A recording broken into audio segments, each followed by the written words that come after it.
ಕಾರ್ಯಕ್ರಮಗಳಲ್ಲಿ ಭಾಗವಹಿಸ್ತಾ ಇರಲಿಲ್ಲ, ತಮ್ಮದೇ ಅಂತರಲ್ಲಿ ಹೋಗ್ತಾಯಿದ್ರು.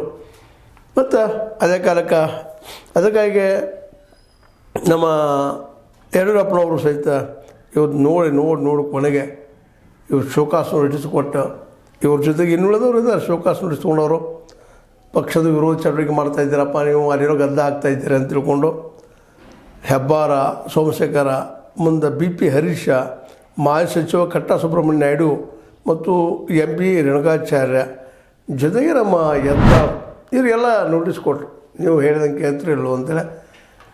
ನಮ್ಮ ಯತ್ನಾಳದ ಸ್ವಭಾವ ಗೊತ್ತದ, ಅವ್ರಿಗೆ ಕೇಳಲಿಲ್ಲ, ಕೊನೆಗೆ ಉಚ್ಚಾಟನೆ ಮಾಡಿದರು 6 ವರ್ಷ.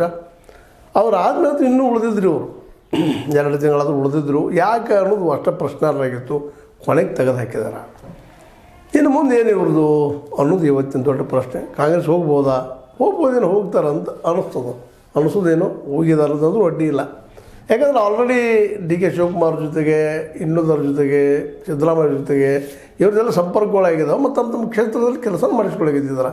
ಅದೇನು ಸುಳ್ಳೇನಲ್ಲ. ಹೀಗಾಗಿ ಇದು ಓಪನ್ ಸೀಕ್ರೆಟ್ ಇದು. ಯಾಕಪ್ಪ ಅಂತಂದ್ರೆ ಅವ್ರಿಗೆ BJPಗೆ ಹೊಂದಲಾರದ ಮನಸ್ಥಿತಿ ಇತ್ತು. ಅದರಲ್ಲಿ 2 ಮಾತಿಲ್ಲ. ಸಹಜದ, ಕಾಂಗ್ರೆಸ್ನಲ್ಲಿ ಯಾರು ಬೆಳೆದು ಬಂದಿರ್ತಾರೆ, ಕಾಂಗ್ರೆಸ್ಸಿನ ಕೆಲವೊಂದು ಗುಣಗಳು ಜೊತೆಗೆ ಬಂದುಬಿಡ್ತಾವೆ. ಹೀಗಾಗಿ BJPಲಿ ಹೊಂದಾಣಿಕೆಯಾಗಲಿಲ್ಲ. ಅದಕ್ಕೆ ಯಡಿಯೂರಪ್ಪನವರು ಒಂದು ಕಾರಣ ಕೊಟ್ಟ, ಪಕ್ಷದ ಶಿಸ್ತು, ತತ್ವ, ಸಿದ್ಧಾಂತ ಮತ್ತು ನಾಯಕತ್ವಕ್ಕೆ ಎಲ್ಲರೂ ಬದ್ಧವಾಗಿರಬೇಕು. ಆದರೆ ಬದ್ಧ ಆಗಿರಲಿಲ್ಲ. ನಾಯಕರು ಹೇಳಿದ್ರೆ ಕೇಳಿಲ್ಲ, ಪಕ್ಷದ ಚಟುವಟಿಕೆ ಕೂಡಲಿಲ್ಲ ಅನ್ನುವಂಥ ಕಾರಣ ಹೇಳ್ತಾ, ಪಕ್ಷಕ್ಕಂತ ಯಾರೂ ದೊಡ್ಡವರಲ್ಲ ಅಂತ ಯಡಿಯೂರಪ್ಪನವರು ಹೇಳ್ತಾರೆ. ಹೇಳಿ ಕೇಂದ್ರ ಶಿಸ್ತು ಸಮಿತಿ ನಿರ್ಧಾರ ತೆಗೆದುಕೊಂಡಿದೆ, ನೀವು ಹೊರಗೆ ಹೋಗ್ರಪ್ಪ, ಅದು ಕೇಂದ್ರ ಶಿಸ್ತು ಸಮಿತಿ ಇದ್ದಿದ್ದು ಹೊರಗೆ ಕಳಿಸಿದ ಕಡೆಗೆ ಅಂತ. ಆದರೂ ಇನ್ನೂ ಅಲ್ಲೇ ನಮ್ಮ ಯಾರಪ್ಪ MP ರೇಣುಕಾಚಾರ್ಯ ಅಲ್ಲೇ ಇದ್ದಾರೆ, ಸುಬ್ರಹ್ಮಣ್ಯ ನಾಯ್ಡು ಅವರಿದ್ದಾರೆ, BP ಹರೀಶ್ ಅವರಿದ್ದಾರೆ, ಇವರಿದ್ದಾರೆ ಅಲ್ಲೇ. ಯಾಕಂದರೆ ಆಲ್ರೆಡಿ ಅವರು ನಮ್ಮ ಯಡಿಯೂರಪ್ಪವ್ರಿಗೆ ಬೇಕಾದಂಥವ್ರು. ಯತ್ನಾಳ್ ಬೇಡಾಗಿತ್ತು. ಅವ್ರು ದಿನನಿತ್ಯ ಎದ್ದ ತಕ್ಷಣ ಬೇರೆದವ್ರು ಏನು ಕೆಲಸ ಇಲ್ಲ.